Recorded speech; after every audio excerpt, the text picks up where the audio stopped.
welcome back to the channel. All right, so I know it's been a little bit since I've made a video. It's actually kind of cool out here, but I've been kind of gone for work for a little bit. I'm going to open up my hood real quick. I'll show you guys a couple things. It's kind of dirty because it's been like freaking snowing outside and crap, so it's kind of covered in like water and everything. All these water spots looks like crap, but let that off there a little bit, keep it all clean. Oh, cannot wait for the summer to come along. Holy crap. But anyways, so I want to give you guys a quick kind of rundown on what is actually going on with my truck, right? So I was looking online like about selling it, maybe possibly. I don't think I probably will sell it, honestly, because it's kind of one of those things I'm not really ever going to be able to replace it. But so I was looking at my truck. I've had a lot of people asking me about my catch can. For some reason, it's like the big thing. I personally do not recommend getting a freaking built-up valve cover at all, especially if you're at higher horsepower, unless you get one that's like made with really good baffling, which I'll tell you right now, the Smeding diesel one is garbage. I do not recommend it. If you're at stock power, when I was at like pretty much stock, I had like just my old compound setup, and I had I had my old compound setup and obviously original fuel and all that crap. It wasn't that bad. It was obviously did fine for what I needed it to do. But I'm gonna hop in my truck real quick. Well, actually, I'm gonna wait. So it did fine for what I needed to do, and then now it's just kind of. Once I went above power level, let me wipe off my camera real quick. 1 second. Once I went up to this power level, into like the 800 to 1,000 horsepower range, which I'm actually going to do another dyno, so stay tuned for that as well. This video will be going up today, which is like the 26th or 5th or whatever it is. But, so when you're at like the 800 to 1,000, I'll say anything over like 650 or 700, which not a ton of people are over 700 horsepower anyways, but, or not a lot of people have proof that they're over 700 horsepower. So, but once you're over that though, a built valve cover doesn't have enough baffling to keep that oil in there, even though you may not have blow-by, but you will have blow-by once you have that high horsepower. Not blow-by, but you'll have excess crankcase pressure.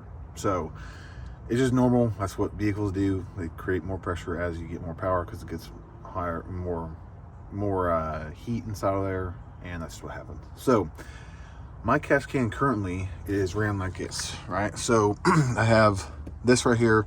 Actually, I'll start with this side. So I have this right here. This is the original drain. This is on the factory valve cover, right? So I have a CCD filter inside of here, which is, everybody thinks it's like, oh my gosh, they're terrible, blah, blah. Really, they're not that big of a deal. They're not really that expensive as long as you know how to buy them. You buy them off Amazon. That's what I did, and it's not a big deal, right? So what I did is I took I think this is a -8 AN fitting or -10 AN fitting. I have to double check. I think this is -8 though.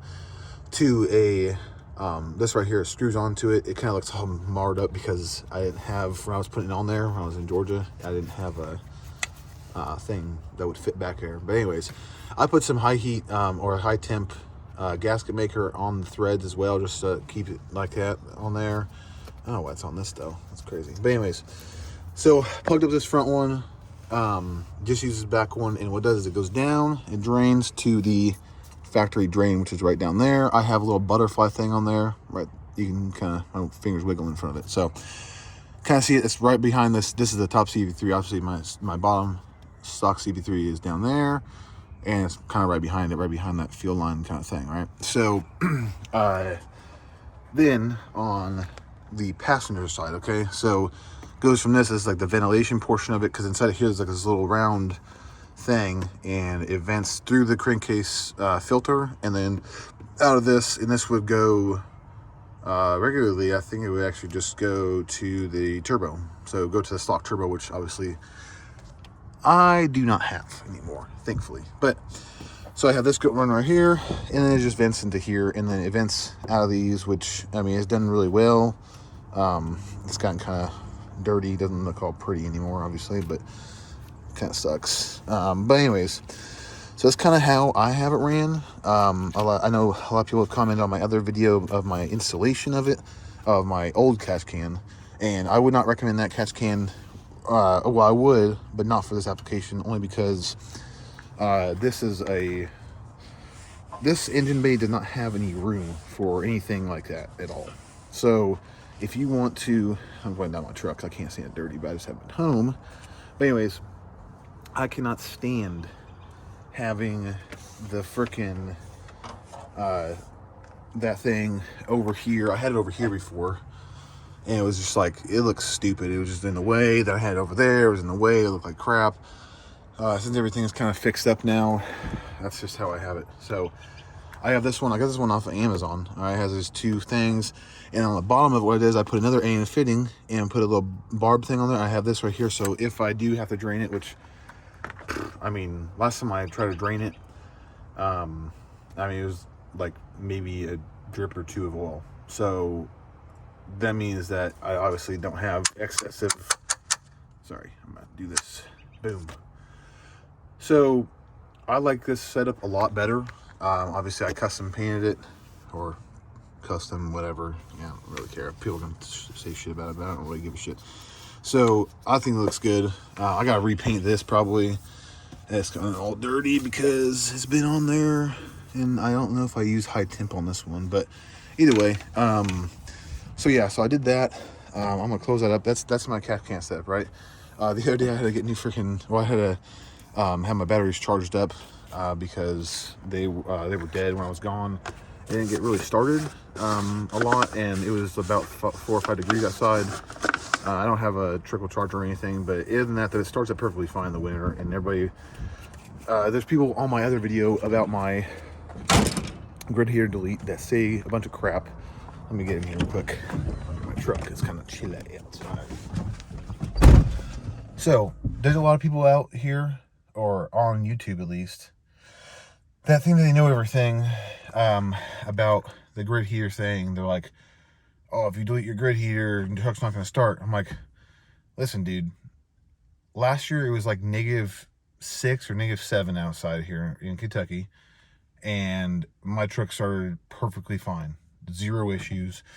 There was no like oil spitting out or any of that crap. I know people when I was stationed up in Alaska who had a 5.9 Cummins. I had my power stroke up there, and I would plug my truck in. My power stroke didn't like it the cold at all. But my buddy with the 5.9, he had it and no issues at all. Grid heater deleted, and a couple of my other buddies had it too, and they used remote start and it worked perfectly fine too. So I could care less what other people say about that it doesn't work or whatever. If you want to do grid heater delete, go to my video. I'll put a link up here. If you have any questions on it, just let me know. You can message me on Instagram at it's the same as my YouTube, Dix_out. But yeah, I mean that's my catch can setup, and then obviously the grid heater, whatever. But so I kind of just wanted to go over a little bit about about my truck and stuff, and kind of what's coming in the future. I honestly probably won't end up selling it unless somebody wants to give me $40,000 for it, but I doubt that's going to happen. And that's a stupid price. Somebody's going to say something stupid about that because everybody thinks that their opinion matters. But realistically, though, I don't really care. I have it priced high because if I don't sell it, I could care less. So I don't need to sell it. I necessarily don't really want to sell it, but I would. I mean, if I sold it, I would just get something different, and I could pay cash for it. So, yeah. If you have any questions about the cash can, though, definitely let me know on Instagram or on here in the comments. Like, and then also comment and subscribe.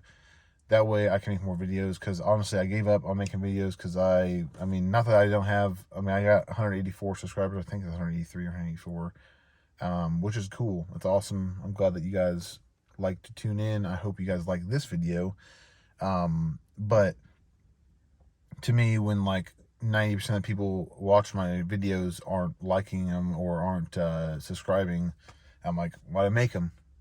But it sounds kind of stupid, but to me, I'm like, yeah, I put a lot of work into it, just like every other YouTuber puts a ton of work into making YouTube videos, because there's people who make 35, 40-minute videos, or 20, I would say 15 to 30-minute videos about that, and it's a lot of work editing them and not doing all that stuff. So to me, I would say though that if you are going to watch my video, please please like, subscribe, comment. If you have any questions at all, comment just to whatever. I do have a new brand. So obviously, beginning of last year, I pretty much ended Street Train because it wasn't really going anywhere. But I do have a new brand, and it is more of a like a military kind of related more one. As you know, I'm in the military. But it is Bingo Fuel Apparel. Boom, right, that's my logo. I'll put a link down in the description to my website. If you guys go on there, order some stuff. I have some new stuff I'm going to be dropping soon here. And with every order, I send a couple free little things here and there, because I really appreciate you guys supporting my small business. And obviously support my YouTube as well.